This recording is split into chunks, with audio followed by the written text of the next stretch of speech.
Hi, thanks for joining me. I'm just getting on top of the weekly ironing.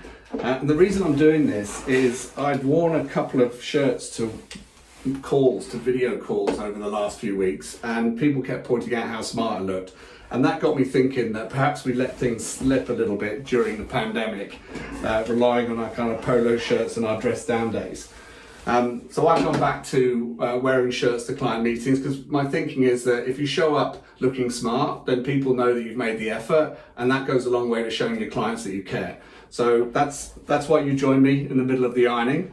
I've got a couple of other things that I want to share with you today. The first is that we've got our next Revcelerate talk already lined up, and I'm delighted to be able to tell you that I've convinced my good friend Andy Whyte, author of MEDDICC, the hot new book that you should be aware of, to come and talk to us about applying this process to enterprise selling.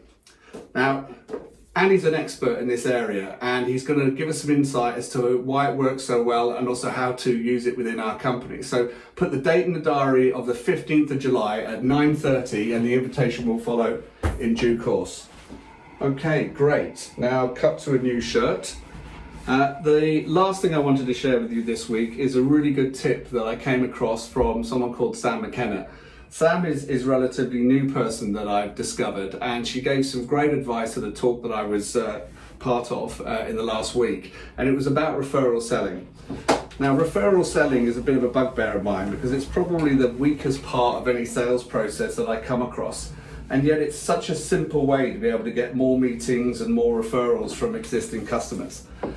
And what she did is she really outlined a very simple approach to make it easy for your customer. And that was first and foremost, don't ask a customer if they can think of anyone that might be interested in our proposition, because we know that in most cases, none will come to mind. What she suggested doing was to do the hard work for them by asking permission to be able to review their LinkedIn connection requests and find a few names in there of people that you'd like to speak to. Now, I like this idea of asking for permission to be able to review their LinkedIn profile. And of course, you've got to be connected with them first of all to be able to do that. If you are connected with them, as you should be on LinkedIn, and you have a Sales Navigator account, there's a really useful filter or search filter for you to use. And that's within the section which you'll find past lead and account. And underneath there, it says search within saved accounts. I hadn't come across this before, and I thought it was a really neat way to be able to look at your immediate connections and the people that they're connected to that you might want to talk to. And of course, you've got to be adding new accounts to your saved lists to be able to make this work. But you should be doing that anyway, building a list of accounts that you want to be talking to and keeping an eye on their activity, which LinkedIn Sales Navigator gives you really good insights to as and when they pop up. Now, her advice was don't look for 2 or 3 names, find about 15. And I thought this was really good because we all know that we have weak connections on LinkedIn, and the chances are that the people that you come up with are people they don't know very well. But if you increase the scope of that to maybe 15 different names, there's going to be somebody in there that your connection will be happy to introduce you to.